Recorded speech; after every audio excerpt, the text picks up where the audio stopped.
Assalamualaikum warahmatullahi wabarakatuh. Alhamdulillahilladzi arsala rasulahu bil huda wa dinil haq liyudhhirahu ala dini kulli wa kafa billahi syahida. Asyhadu an la ilaha illallah wa asyhadu anna Muhammadan abduhu wa rasuluh. Sahabat Komariah Link dimanapun Anda berada di seluruh tanah air, jumpa kembali dengan saya Kokom Komariah. Hari ini kita kembali akan membahas kajian kita di Mustika Budi menuju kesempurnaan hidup. Materi kali ini adalah tentang menolong, membantu beban orang lain.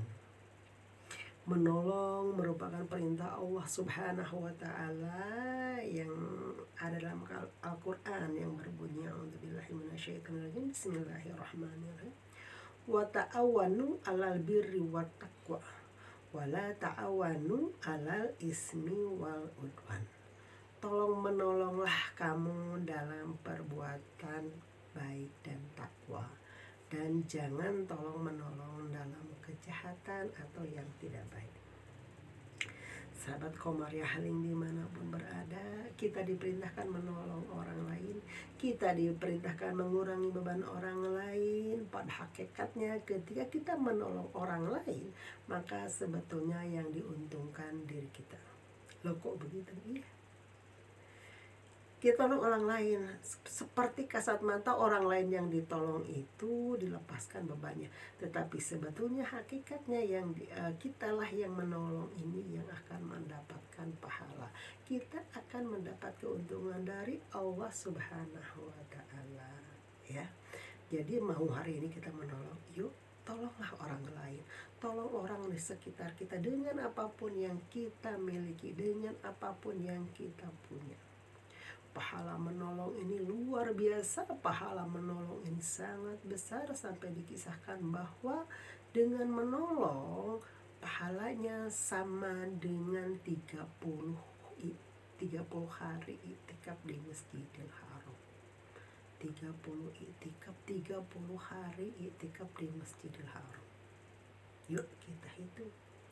30 hari iktikaf itu kalau kita hitung, kita sholat 30 kali 30 hari, sholat kita sama dengan satu kali kita sholat di masjid kita sendiri, itu sama dengan 1000 kali iktikaf di Masjid Haram.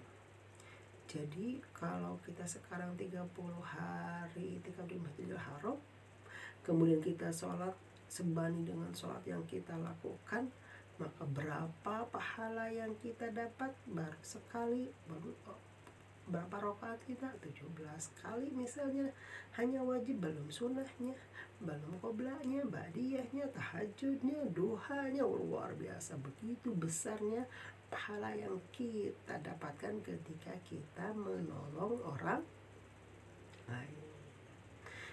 Menolong itu juga merupakan perbuatan yang baik, perubahan yang suka dilakukan oleh para sahabat, para tabi'in, para nabi, dan ini dilakukan oleh seorang pembesar. Dalam sebuah kisah diceritakan bahwa Khalifah Muhammad Abu Ishaq al-Mu'tasim sedang berjalan-jalan keluar dari gedungnya.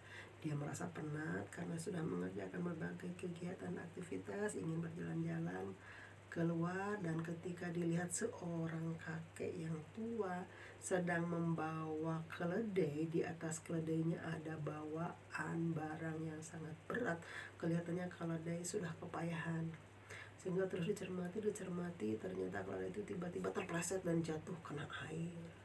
Sang kakek kaget, siapa yang bisa menolongku? Basah semua, dia cuma tercegang, dia tidak berani untuk mengambil.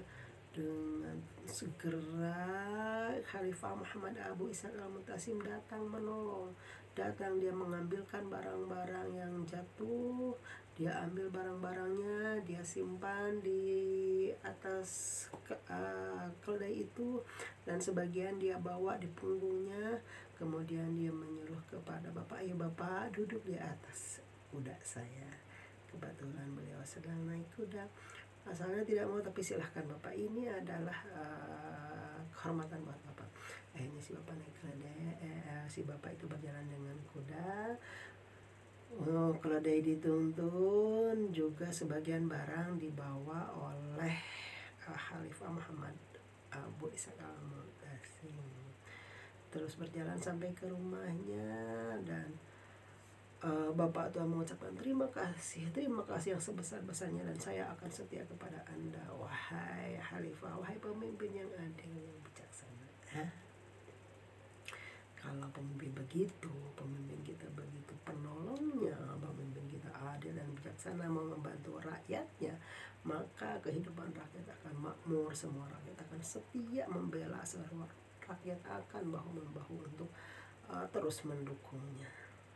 Wahai sahabat Komari Ahling dimanapun berada, para guru dan siapapun, mari kita tanamkan pada diri kita kebiasaan menolong, kebiasaan membantu.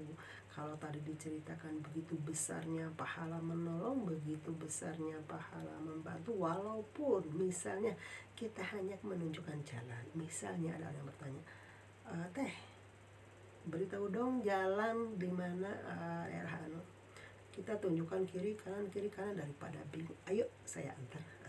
Diantarlah orang itu sampai ke tujuan. Kemudian ketika orang mengucapkan terima kasih teteh telah membantu. Nah, berarti ini ketika orang itu mengucapkan terima kasih, merasa terbantu, maka pahala yang besar buat kita, pahala yang tidak terhingga dari Allah Subhanahu wa Ta'ala. Tentunya kita ingin mendapatkan pahala, tentunya kita berharap pahala dari Allah. Mari kita bantu, mari kita tolong siapapun yang ada di sekitar kita, siapapun yang ada di sekeliling kita. Permudahlah segala urusan orang lain, jangan mempersulit urusan orang lain, karena kita juga pastinya mau ditolong, kita pasti mau dibantu.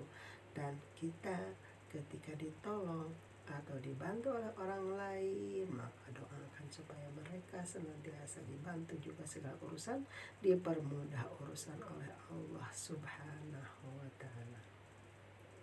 Sahabat Komari hari ini berada, yuk tanamkan pada diri kita tolong menolong, sebagaimana dalam surat Al-Ma'un ini pesan-pesan yang disampaikan oleh Kiai Ahmad Dahlan bahwa tolonglah, bantulah, apalagi kita hari ini menjelang Ramadan, menjelang berpuasa, pahala kita akan dilipat gandakan. Yuk lirik di kiri kanan kita, lirik tetangga kita hari ini, ekonomi kita yang semakin melemah, di masyarakat sebegitu butuhnya makanan di masyarakat, ternyata barang-barang semakin naik.